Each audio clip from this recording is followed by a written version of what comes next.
बाहरी राज्य में एक बार फिर असम के युवक की हत्या का मामला सामने आया। चलती ट्रेन से धक्का देकर किसी अज्ञात शख्स ने असम के युवक अरुण नाथ को मौत के घाट उतार दिया। जानकारी सामने आई है कि युवक अरुण नाथ नौकरी के सिलसिले में महाराष्ट्र के नासिक में रह रहा था।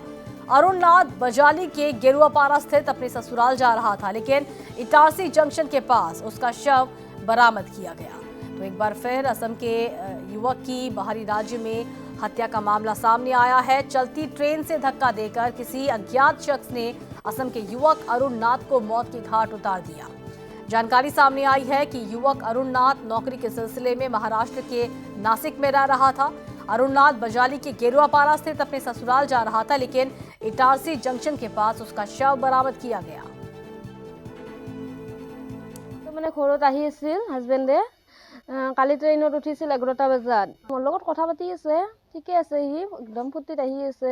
তাৰপিছত গধূলিও 7:30 বজালৈকে লাষ্টবাৰ কল কৰিছিল লাষ্টবাৰ কল কৰি মানে কথা পাতিছে ঘৰৰ পৰা আমাৰ ফোন আহিল ফোন অহাৰ পাছত মোক ক'লে এটা এনেহেন এক্সিডেণ্ট হৈছে ৰেলৰ পৰা মানে পৰা বুলি ক'লাক মানে যোনটো লগ আহিছে আৰু তাক মই ফোন কৰিলোঁ ফোন কৰাৰ লগে লগে সি মোক কৈছে মোবাইলো নাই তাৰ এৰি গৈছে সি এৰি যাই দৰ্জাখন মানে তাৰ খোলা আছিল ট্ৰেইনৰ খোলা থকাৰ পাছত তাৰ পৰা বুলি কৈছে মানে দেখা পা বুলি কৈছে তাৰে অলপ পাছত মই খবৰটো পালোঁ মানে সি ডেথ হৈছে মানে লগে লগে এতিয়া মানে তাক মানে আনি দিব লাগে আমাক চৰকাৰে আমাৰ এইটো পইচা পাতি নাই কেনেকৈ আনিম তাক সৰু ল'ৰা এটা আছে তাকোতো চাব লাগিব ন কেনেকৈ আনিম মই তাক একবাৰ চাব মন আছিল ৰঞ্জিত ছাৰেও বিনয়ো ফণীধৰ ছাৰেও হেমন্ত মামাই ছাৰেও আনি দিয়ক তাক সোনকালে তাৰ পৰা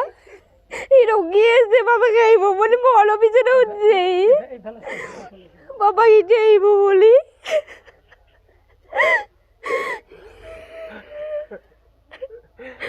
এটা গম পারে না কি হয়েছে কি নাই রাতে আমি 12টা মানত আমি জালাহৰ পৰা খুইৰা কাটাই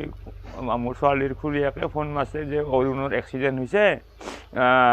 গম পাইছা না বোলে পাৱা নাই মৃত্যু হ'বলৈ আজি ৰাতিপুৱা তাৰমানে আমাৰ অৰুণৰ যিটো ডাঙৰ ভিনেকে তাৰমানে খবৰ দিলাক মোৰ আপিটোৰ আগত ছোৱালীটোক যে সি ডেথ হৈছে নাই এতিয়া কি বুদ্ধি কৰি গৰীব মানুহ কি বুদ্ধি কৰি আমি আনবা পাৰোঁ চৰকাৰে আমাক এখনিয়াৰ কৰি দিলে আৰু আমি আৰু বহুত সুখী হয় একবাৰ শেষবাৰৰ কাৰণে মুখখন চাবৰ বৰ ইচ্ছা আছে মই খবৰটো চাৰ অনুৰোধ কৰি গৈছোঁ মোক আনি দিয়ক লাগেতো মোৰ জোৱাই হয়